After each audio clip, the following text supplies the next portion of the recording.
Hello friends, welcome to Rida kitchen. இன்றைக்கி நம்ம பார்க்க போகிறது எக் பிரெட் டோஸ்ட் பார்க்க போகிறோம். வீடியோக்குள்ளே போகிறதுக்கு முன்னாடி மறக்காமல் ரிதா சேனலை சப்ஸ்கிரைப் பண்ணிக்கோங்க. ஓகே ஃப்ரெண்ட்ஸ், அதுக்கு தேவையான பொருட்கள் என்னென்னு பார்க்கலாம். நான் எடுத்துருக்கிறது பெரிய வெங்காயம் ஒரு 3 வெங்காயம் சாப்பரில் இந்த மாதிரி கட் பண்ணி போட்டிருக்கேன். நல்லா சின்ன சின்னதாக சாப் பண்ணணும், அப்போ தான் ப்ரெட்டுக்குள்ளே நல்லா ஸ்டஃப் ஆகும்.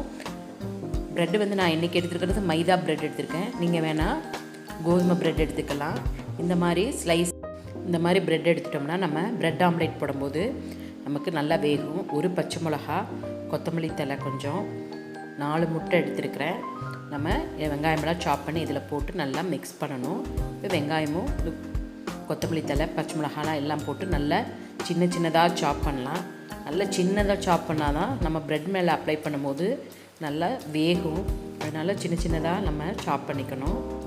இந்த மாதிரி சாப்பரில் சாப் பண்ணால் நல்லா நைஸாக வருது பாருங்கள். இந்த மாதிரி நல்லா சாப் பண்ணிவிட்டு நம்ம இதை நம்ம முட்டை கூட ஆட் பண்ணிக்கலாம்.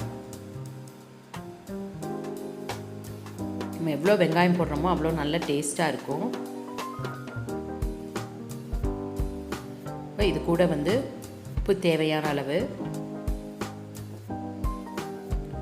மல்லித்தூள் நான் ஒரு 1/4 டீஸ்பூன் போட்டிருக்கேன். மல்லித்தூள் சேர்த்தோம்னா நல்ல ஃப்ளேவர் சூப்பராக இருக்கும். மஞ்சள் தூள் ஒரு 1/4 டீஸ்பூன்,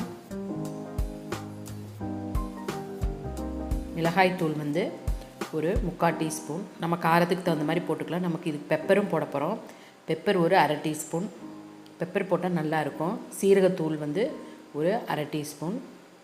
கரம் மசாலா ஒரு 1/4 டீஸ்பூனுக்கு கம்மியாக போடணும். கரம் மசாலா போடும்போது நல்ல ஃப்ளேவர் சூப்பராக இருக்கும். இது நல்லா நம்ம பீட் பண்ணிக்கணும். எல்லா இன்க்ரீடியன்ஸும் ஒன்றா மிக்ஸ் பண்ணுற மாதிரி நல்லா நம்ம பீட் பண்ணிக்கணும். நல்லா ப்ளஃபியாக வரணும். அது வரைக்கும் நம்ம பீட் பண்ணிவிட்டு இந்த மாதிரி ஃபோர்க்கை வச்சு கூட பீட் பண்ணிக்கலாம். இப்போ நான் ஒரு தவா வச்சு அதில் நான் நெய் விட்டுருக்கேன். நம்ம பட்டர் வேணாலும் விட்டுக்கலாம், இல்லை ஆயில் வேணாலும் விட்டுக்கலாம். விட்டு நம்ம ஒரு ப்ரெட் ஸ்லைஸை வச்சுட்டு ஒரு 2 செகண்ட்ஸ் வச்சுட்டு நம்ம உடனே திருப்பிடணும். திருப்பிட்டு இதுக்கு மேலே நம்ம அந்த கலக்கி வச்சுருக்க முட்டையை நம்ம லைட்டாக அப்ளை பண்ணிக்கணும். பாருங்கள், இந்த மாதிரி நம்ம வச்சுட்டு எல்லா பக்கமும் படுற மாதிரி இந்த மாதிரி வச்சுட்டு நம்ம திருப்பி போட்டுக்கணும். திருப்பி போட்டு மறுபடியும் இந்த சைடு வைக்கணும். இந்த மாதிரி செய்யும் போது ரொம்ப டேஸ்ட்டாக இருக்கும். நம்ம முட்டைக்கு பதிலாக நம்ம கடலை மாவு வேணாலும் யூஸ் பண்ணிக்கலாம். நல்ல டேஸ்ட்டாகவே இருக்கும்.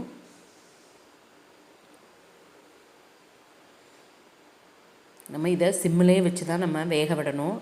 நல்லா வெந்து ஒரு கோல்டன் ப்ரௌனாக வந்த பிறகு தான் எடுக்கணும்.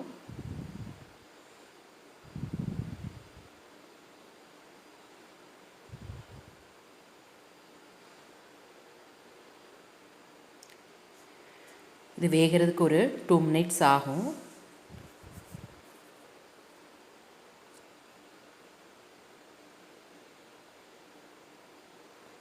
இப்போ திருப்பி போட்டுக்கலாம். இந்த மாதிரி மேலே நம்ம ப்ரெஸ் பண்ணி விட்டுக்கணும். அப்போ தான் முட்டை நல்லா வேகும். இந்த மாதிரி நல்லா திருப்பி போட்டு அந்த சைடு ஒரு 2 மினிட்ஸ் இருக்கிற மாதிரி பார்த்துக்கலாம். பாருங்கள், இந்த மாதிரி நல்லா கலர் சேஞ்ச் ஆகிடுச்சு, கோல்டன் கலர் வந்துருச்சு. இப்போ இந்த ஸ்டேஜில் நம்ம ப்ரெட்டை இந்த மாதிரி 2ஆக கட் பண்ணிக்கணும். கட் பண்ணிட்டோம்னா உள்ளே இருக்கிறது நல்லா வெந்துக்கும். நம்ம குழந்தைகளுக்கெலாம் இந்த மாதிரி காலையில் கொடுத்தோம்னா நல்லா ஹெல்த்தியாக இருக்கும். பாருங்கள், சூப்பராக ரெடி ஆயிடுச்சு. சூப்பரான ப்ரெட் ஆம்லேட் ரெடி ஆயிடுச்சு. உங்களுக்கு பிடிச்சிருக்குன்னு நினைக்கிறேன். பிடிச்சிருந்துச்சுன்னா மறக்காமல் ரிதா சேனலை சப்ஸ்கிரைப் பண்ணிக்கோங்க. ஓகே ஃப்ரெண்ட்ஸ், அடுத்த வீடியோவில் சந்திக்கலாம். பாய்.